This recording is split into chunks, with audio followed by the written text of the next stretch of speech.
Hello, my dears. My name is Joanna, and I welcome you to Johanna Draconis, the Deconstruction of C-PTSD podcast.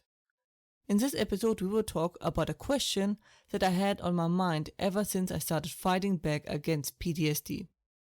Why do people think PTSD can't be cured? It is a sentence you can read anywhere. A sentiment deeply ingrained. They focus on the symptom but don't have the hope of curing it. It boggles my mind. There are things that keep people from being cured, which is important to know. So let us talk about it. I said it on this podcast before, that I have yet to meet a person I thought was a hopeless case on principle. I met a lot of people who were in a dead end and saw no way out. Only walls encompassing them. Or people lost with no idea where to go. They just are stuck in the storm and walk in circles until they are exhausted. They are most of the time completely hopeless and can't imagine there is any way out of their situation. Which is understandable. A person can endure only so much before losing hope.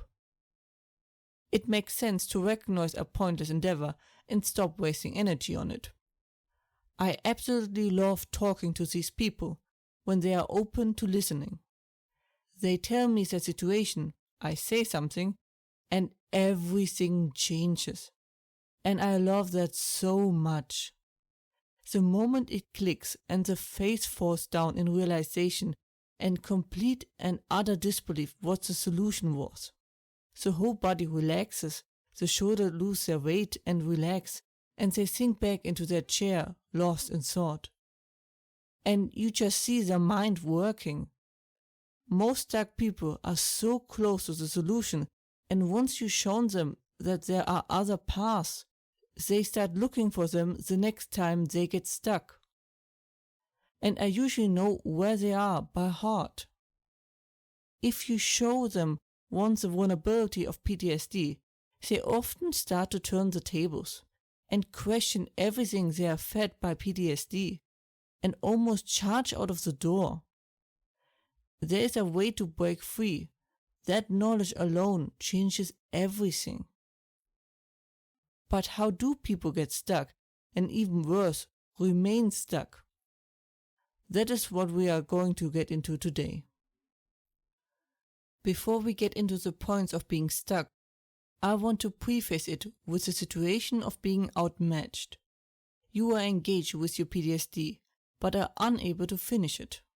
This might be because you came too weak into the situation, or you lack the tools or the support, or go at it from the wrong angle. You are not being stuck, more in a standstill, and usually you get a hint or help that helps you pursue it. And it just takes a bit longer. The first point, I am guilty of myself. I didn't do anything and kind of hoped that time would fix everything. You know the saying, time heals everything? Well, apparently that only applies if you work on it during the time. Something someone should add. This position just leads to an escalation of PTSD. Which leads us to the second point, that they don't change anything. You know the people that know the solution but don't want to do the solution or change anything? Yes, they are also stuck and usually remain stuck. Unless of course it is a temporary store to give oneself more time to swallow a bitter pill or accept something.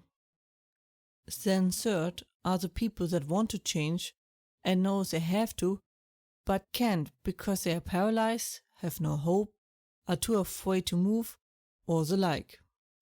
That is sometimes a sign that the person is too unstable to deal with it at the moment, or that there is another trauma blocking any advancement onto this trauma. Trying to stabilize a person, reducing the symptoms and understanding where this paralyzing fear comes from is usually the way to go. As long as there is an attempt, it might take more time, but it can be done. But it is easy to get stuck and remain stuck this way. And the first point is that they are bad therapists. Some are just bad overall and some are just bad for you or your kind of trauma.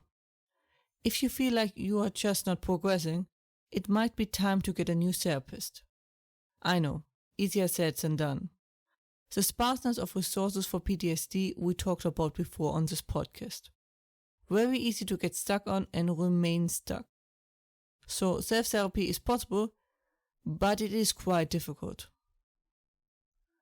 Then there is the last but not least point of that they stop at the healed stage. Many are then free of symptoms and think it is all done. Also, most seem not to be aware that you need to switch the approach to PTSD once you reach the state. You go from a clear target, the obvious trauma, to the roots and deeper works of the trauma. Not doing this just leads to an endless circle of repetition of the PTSD experience. Last, but definitely not least, I want to encourage you to embark on this journey. Focus on something small you think you can do, and then work yourself through it. You gain more and more confidence this way. Also, you regain more and more control of your life again. And of your feelings. If you feel like you are stuck, please reach out. I either usually answer per email or tag it in an episode. People who are fighting so hard shouldn't be stuck on some details. That was it for today's episode. I hope you found it helpful. Hope you are safe and well. And as always, if you have any questions or feedback and the like, please let me know at contactme@johannatakunis.com. More information and transcripts you can find as usually under johannatakunis.com/podcast. Information regarding therapy you can find under johannatakunis.com/therapy, and links are in the description. I hope to see you next time. Watch yourselves and have a wonderful time.